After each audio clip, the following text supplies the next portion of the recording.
The last functional group we're going to talk about is amines. And amines are present whenever you have a nitrogen in between carbons, or in your chain. It could even be at the end. Amines are the only group we're going to use to have nitrogen in them, so if you see a nitrogen, you know you should consider an amine. Amines can be classified as first, second, or third degree, and I'll show you how to determine that, but it's based on the number of carbons that are bonded to the nitrogen. Remember that nitrogen, if we draw our Lewis dot structure, has an unshared pair. So nitrogen will only make 3 bonds in these hydrocarbon chains. Don't look for that 4th bond and wonder what you're missing there, or assume it's another hydrogen. They'll only make 3 bonds. And amines are usually formed because of reactions that involve ammonia, where these bonds are made with hydrogens. Let's look at one example. We have CH3 and H2. It's the most simple amine we can have. If you were to expand that, it would look like that. Amines are another one of the functional groups that the common names are more often used than the IUPAC names. So I'm going to show you both. Again, either method is fine, as long as you know a way to name it reliably that most chemists would understand. When you're using the IUPAC names, you look at where your amine is, and it can be in the middle, but this one happens to be on the end. You would look at this, the longest carbon chain, and it's 1 carbon, so it's methane. And to tell us that this nitrogen is here, you say amino. You add amino to the name of the longest chain. Now the common naming is kind of the opposite. You consider this to be the backbone. You say amine. And this to be a functional group, methylamine. And I, again, will accept either. Just pick one and know that one, or know them both. Another example where the nitrogen is actually in the middle of a chain. For this example, if we expand it, we see that our nitrogen is in the middle of a chain. For both rules, you would look at the longest side, which is 2 of them, so ethane. You'd say aminoethane. So that tells me about all of this. This would be 1 carbon, so it'd be methyl. The IUPAC rules would name that methylaminoethane. Or you can switch this. Count our amine as the center, and these as 2 functional groups. And again, we'd put them alphabetically. So we would say ethyl, that tells us this side, methyl, that tells us this side, amine. So this is a lot like the ketone, where you just name the 2 sides and then put what it is at the end.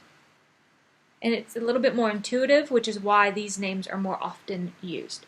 Because this nitrogen has 2 carbons bonded, this is a 2nd degree amine. Because this nitrogen is only bonded to 1 carbon, it's a 1st degree amine. Our next example is going to be a 3rd degree one, but you can probably guess that it's going to have 3 carbons bonded to the nitrogen atom. So this one is a little bit more complex, but you can see it's a 3rd degree amine because it's got 3 carbons. If we draw it out, 1, 2, 3, then a nitrogen with an extra carbon. So now you just include this direction just like you did previously. You're considering this the center, and you're going to talk about these 3 groups. For the IUPAC name, you pick the longest one, which is 3 carbons, which is propane.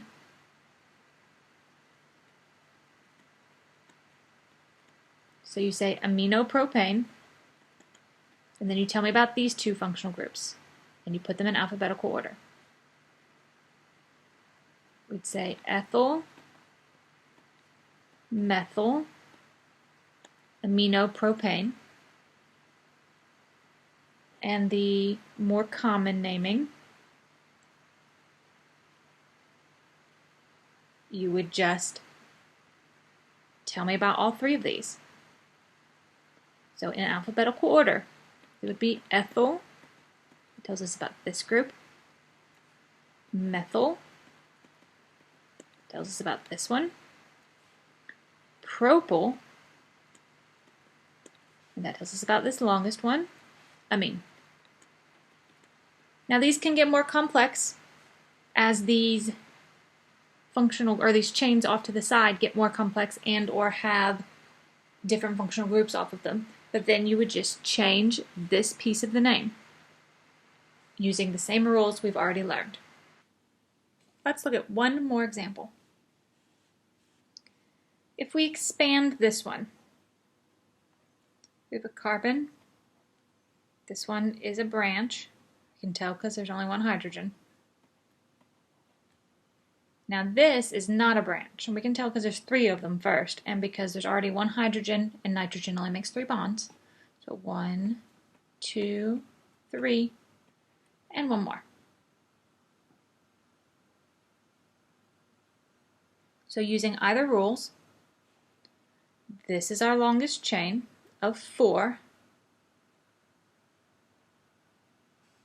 and this is our other side. Now we could say 1-methyl ethyl, or far more commonly, this is isopropyl because it's the 3-carbon chain attached in the middle. So we could say isopropyl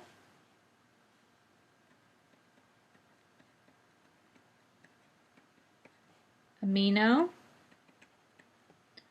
butane, or using the more common naming, you would say butyl isopropyl, because alphabetically B comes before I, amine.